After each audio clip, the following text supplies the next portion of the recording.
afternoon, we're especially honored to welcome an extraordinary trailblazer, a woman of deep faith, fierce purpose, and tireless grace, Mrs. Virginia Ollie, co-founder of the iconic Ben's Chili Bowl. Mrs. Ollie, your life is a living sermon, one of dignity, discipline, and unwavering service. You have fed generations not just with food, but with love. And like Mrs. Parks, you have done it humbly, consistently, and without asking for applause. But today, we applaud you.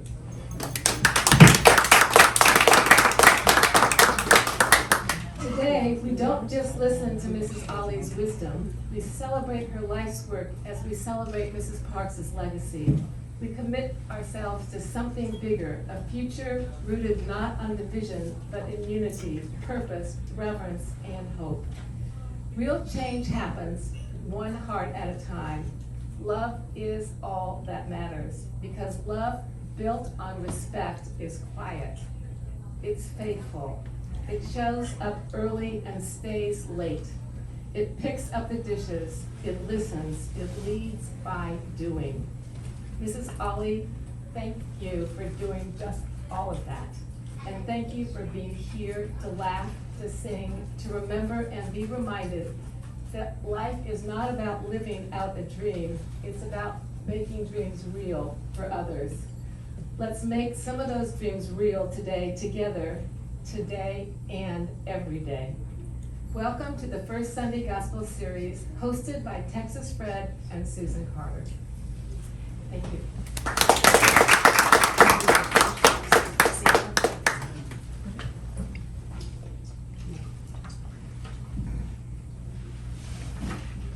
They put me on strict direction because they know I have a way to kind of go astray. So I'm going to stick to the script. I am Frederick Carter. Some know me as Texas Fred, some know me as Zydeco Cowboy, some know me as Reverend Fred. But at this moment, as my wife said, I'm going to stick to the script. My wife is now going to offer us a song, and after which I will again introduce Mrs. Ali and proceed according to schedule. Welcome. Welcome.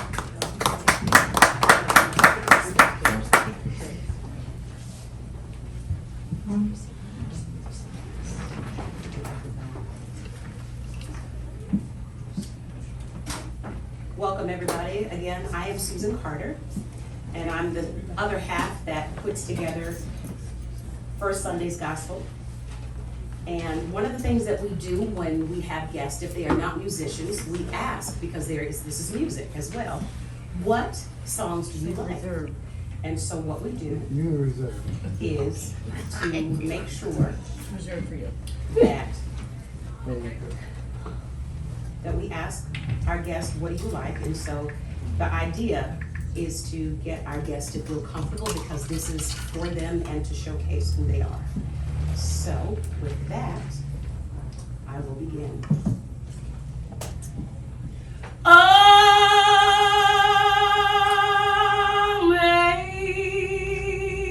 Amazing grace,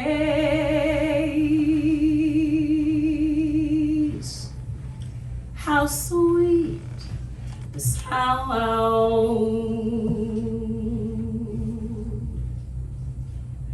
that saved a wretch like me.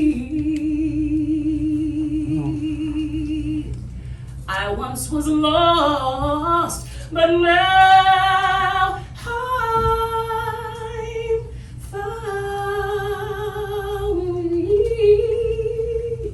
Was blind, but now I see. Yes, yes.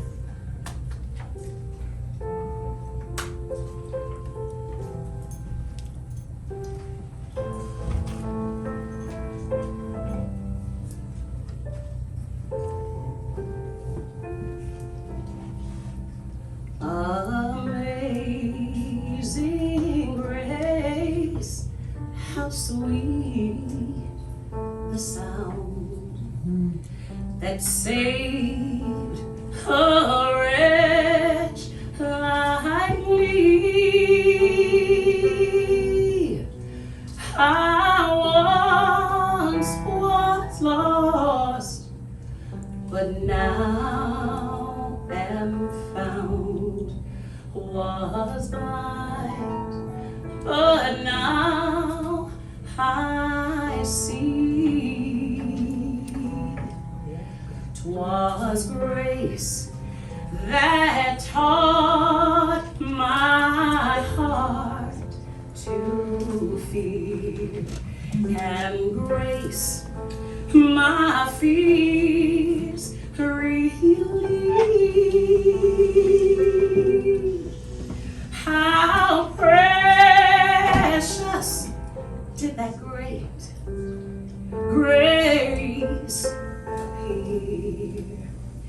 The hour I first believed.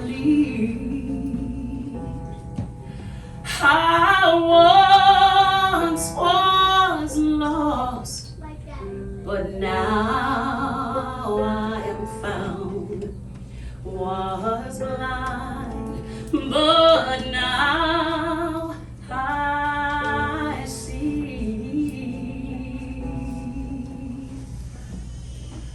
Beautiful.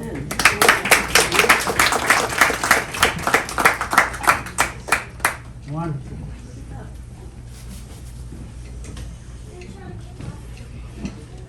Now you see you trying to be boss up there. Now this is what I do. I ain't afraid, Carter. Yes, you're right. And let me say this, and I said earlier to H, this is probably one of the most difficult. I've been in radio for over 25 years, and I've interviewed any number of people. But when I was reading Miss Ali's bio, it was like I was reading about my own mother, who is, I was telling Mrs. Ali, and Mama said, Miss Ali said, yeah, I think your mama's 1 year older than me. But I wish Mama was here, that'd be great. But in the same generation, and the same level of giving and loyalty and service, I think that is in that generation. I don't know any women that are in that generation who Mrs. Ali does not represent. That's who they are. And it is such a blessing for me to be here and have a conversation with Mrs. Ali. Now, I must say, so her son lives across, one of her sons anyway, lives across the street from us, and one of the grandest guys I've ever met. Service, like apples, don't fall far from the tree. That's right. That's right. My youngest son, before he was working age, would harass Kamal for a job. And he would let him come down to the restaurant and just let him take items out of the van and whatnot and stack stuff, and he'd pay him. Came home one day and he had the baseball cap on with Ben's Ali. He had the t-shirt on with Ben Chili Bowl and the whole, he was so proud. We still have it. It's been put away. But as my wife is looking and she's recollecting, my oldest son is sitting over here and he knows as well. Those are special. Those are special times. That's right. Yes, sir. That's right. And we just knew that they gonna, my son only knew that he owned a restaurant down there. He needed a job, wanted to make some money. He was like 11 years old, so he wasn't working age, but he wanted to make some money. And come on, gave him an opportunity. That's the blessing. Yes. Virginia Ali is truly incredible woman. Half of the husband and wife duo that established Ben's Chili Bowl, which has been going strong for over 67 years. That's right. Yes, I'm gonna get up there. That's a blessing in and of itself. Now, Mrs. Ali, this is where you and my mom differ, because she wouldn't let me read her birthday. But born December 17, 1933. Vibrant as ever, and you already see that. And is known for her vibrant smile and warm spirit that's encapsulating this room. A native of Virginia, she has fond memories of childhood on the farm, a deep involvement in her family's country church, her college studies at Virginia Union University, and moving to Washington, D.C. as a young woman to find her destiny, as many of us have, known affectionately as Mom, or Mrs. Ben, and in the community as the matriarch of Youth Street. She has touched the lives of everyone she has encountered. That's right.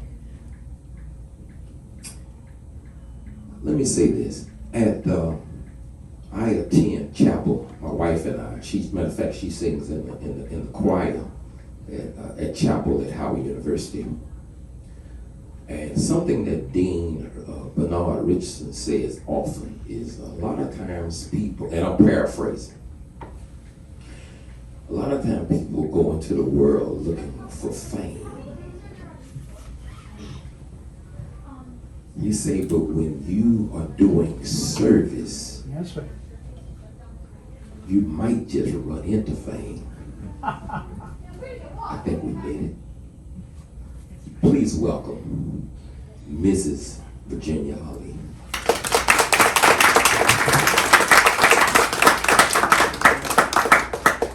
One. Very much. One. It's my pleasure to meet you and to know everyone. But to be in the old H mansion has always been so meaningful for me. Mrs. Linus has done such an amazing job of keeping this art going. That's right. The culture and serving people and keeping our culture alive. She's the one that started this 51 Steps to Freedom.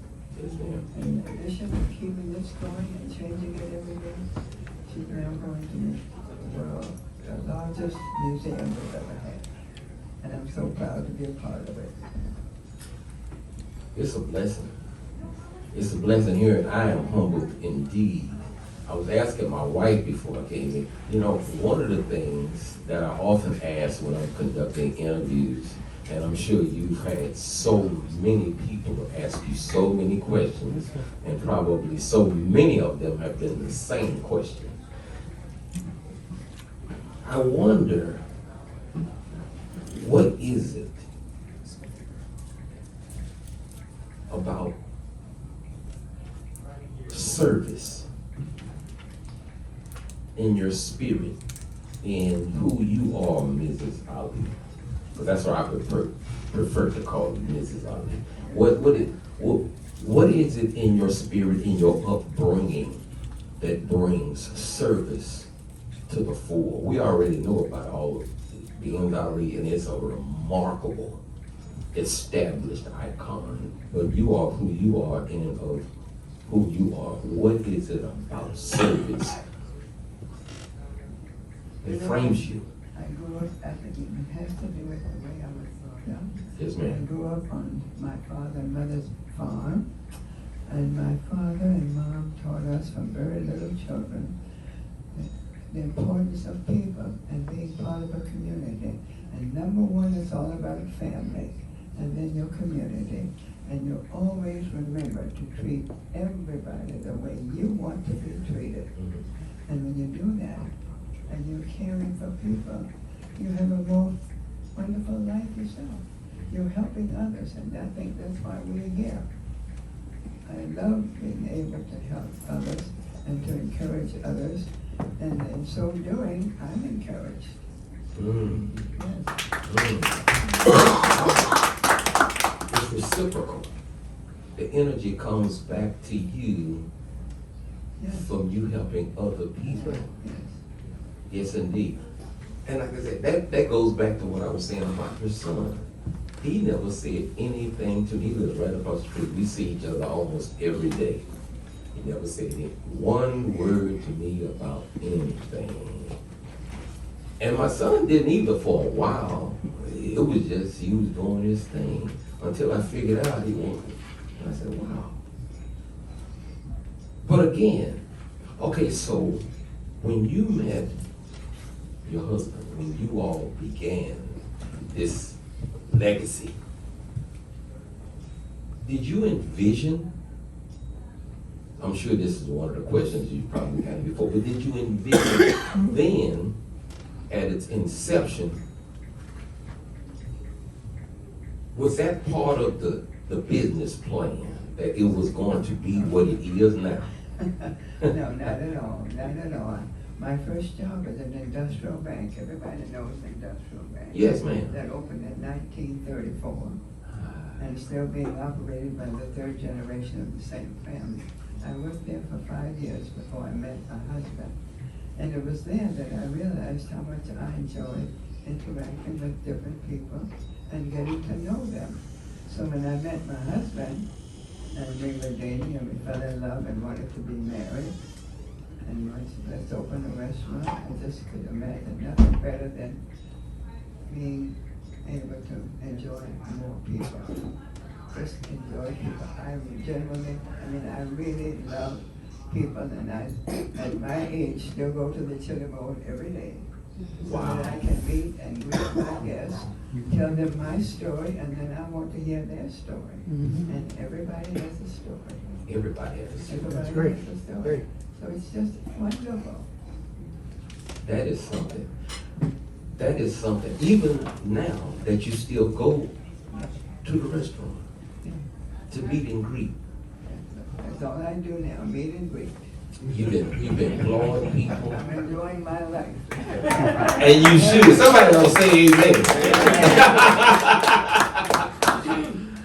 But that is, when I came here in 1980 to go to Howard University, and I had been here before. I'm from Texas, but I had been here before. But when I came here in 1980, of course, being chili bowl was one of the boxes you had to check off.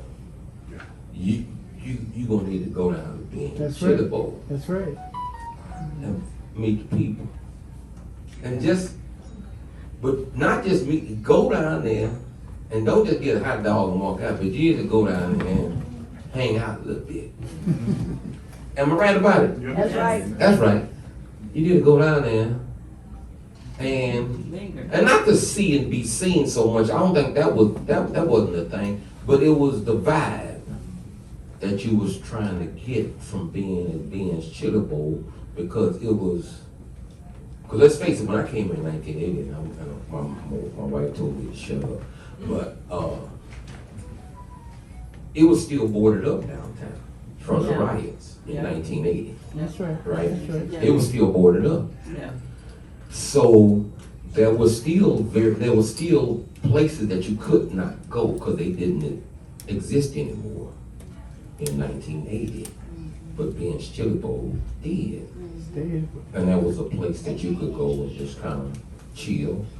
And you could see all walks of folk. You know, when the riots happened, Yes, ma'am. just before the riots happened, I had the pleasure of meeting Dr. Martin Luther King in my chili bowl in 1963 on several occasions while he was in town planning his march on Washington. So he had one little story to tell me, and that was he had an appointment to meet with President Kennedy. And I said, oh, will you come back and tell me what happened? The next day he was there again, and he said he told President Kennedy that he was dissatisfied with the injustice of black people in Washington. So he was going to plan a march and bring a lot of people here to protest. And he said, President Kennedy said, we want to help you with that. We understand it. We don't think it's a good idea to bring a lot of people. And if there's an incident, then we send your woman back. Dr. King said, I told him there will not be an incident. And as history will show, on August the 28th, 1968, Martin Luther King's march brought 250,000 people to Washington to protest down on the Mall. No incident. Ben and I were there. It was a field of just people of all colors, all ages, all backgrounds, but a very inspiring day. Very inspiring day. And we came away thinking change is going to come. Well, the very following year, we could have passed the Civil Rights Bill. But now, we're going up 5 years later, what happened? It was assassinated. So someone runs in the door and yells out, Dr. King's been shot. We don't believe that. Not our beloved, kind, non-violent leader, taken away violently. That can't be. But it was true. Someone came up with a transistor radio a little later on, and Dr. King had passed away. Our community, which was a very prominent, self-supported, segregated community, was very upset. And some people got terribly frustrated and took their frustrations out on our community. So we had to board up buildings, so there were fires and things like that. We had been over 10 years by that time, and as we had been there, the community knew us and knew that we would help anybody that we could possibly help. And that community supported me, especially during the bad times. So it's been, a wonderful experience. The neighborhood became a ghetto after that. And it stayed that way for almost 20 years. 1988, the city finally decided to build a subway. When they did that, they found only 3 businesses that survived in our immediate vicinity. That was Biggs Chill Road, Industrial Bank, and Lee's Flower Shop. Those 3 businesses are still there now, being operated by the next generation or the third generation. That's a blessing. That's a blessing. Now, I was going to ask this question at the end, and somebody probably don't want me to ask this question, but I need to ask it anyway. Because it's a perfect segue from the riots. From your vantage point, having been on U Street for all these many years and having survived the riots, what do you see now? Well, the neighborhood's a very new neighborhood. No longer chocolate. But when I see moving in are young, educated people. So I'm going to have to be optimistic. That's the way I was raised. That these young people will come together. They will get together and do what Dr. King did. They will make this, change this country. They will see what's going on today. And they will get around to it. That's right. They got the education, they got the youth, got the energy to do it. So I'm looking forward to that. I like that. That's a generation right there, boy. It always looking. I love that. I love that. That is a blessing indeed. The generations. I'm sure that it is it's good for you and for your husband before you pass on, that your generations, that your children took an interest in the business. That was a big surprise. Oh, okay. All of it. During the high school, I had to work hard on the weekends and having to come during the summer when school was closed and all of that. But we sent them off to big time colleges. Yeah. And one of them is a lawyer. And they all have come back and said, Mom, we're going to help. So we're going to keep this going. And that makes me so happy. We were so happy. Not only do I have my 3 sons with me full time, I have 2 daughters-in-law with me full time, Peter's one. So I'm very blessed. and very pleased that they are able to do that and get into the world of service and helping people and serving people. That is wonderful. That is wonderful. Yes, indeed. Yes, indeed. Because oftentimes, Mr. Lowry, and I'm sure that you know this better than we do, oftentimes with successful businesses in our community anyway, they only last for one generation. Many of them don't last for 2 and 3 generations. So that is it's encouragement for many of us with children who are trying to create businesses, who want our children also to see the vision, and to want to continue. The vision. What was the vision from the beginning? The vision was to open a business and make a living and raise a family. That was it. That was the At that vision. time, that's all we wanted to do. But we were in this beautiful community. Mm. You know, when I look back at my life, I'm so grateful that I experienced that period. We were in this prominent, proud, dignified, classy, self-supported black community. We couldn't go downtown to dinner or to a movie or buy a house where I live today or open a chili bowl in any place downtown because we were black. But we didn't need to because we had all of that in our community. That's right. Howard University is in the midst of our community. It opened in 1867. We have our own hospital, Freedman's Hospital. We had our own bank, industrial bank, that's still there today. We had our own, what we call Black Broadway, U Street. We had 3 theaters. And when Ben and I realized that this was the place to be, if we could open a business anywhere near that Black Broadway, we were able to do that. And we were in the middle of this beautiful, proud community. It was absolutely wonderful, self-supported community. I could correct your children, you would come and thank me. You know, your child was hungry, you feed them, you help people where you can.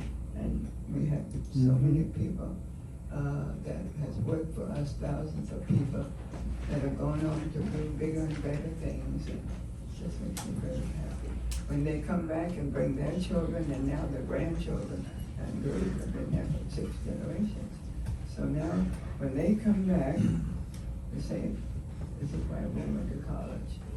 This is why I had to work and clean the kitchen and do all that to get through Howard.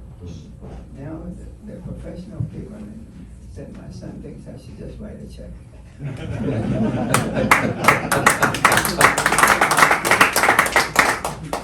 My wife did a fantastic job of putting together the promo, which encompassed the music of this city. Go-go. And I work with a couple of well-known go-go artists. The connection, can you speak to that? Because I know it exists, I know it's there, and I know it's deep between the music of this city and Ben's Chili Bowl, because the roots are so deep and so well connected, I would think. Well, we knew the musicians, and back in the day of segregation, they could perform in almost any place, but they couldn't dine down there. They couldn't hang out down there. So they came to the Chili Bowl. And we started on day 1 with this wonderful old jukebox with the Motown sound. Okay. Started there. Okay. And it grows and progresses along the current times. So, meaning, you know, we're all just people, that's been my philosophy. Whether you're a musician or a judge or whomever, we're all just people, and that's the way we treat you when you're into bands. You're part of the family when you come into Ben's Chili Bowl. I don't think I need to say more than that, because I agree with that totally and wholeheartedly. We're all just people. And once we get beyond the nonsense, we're all just people.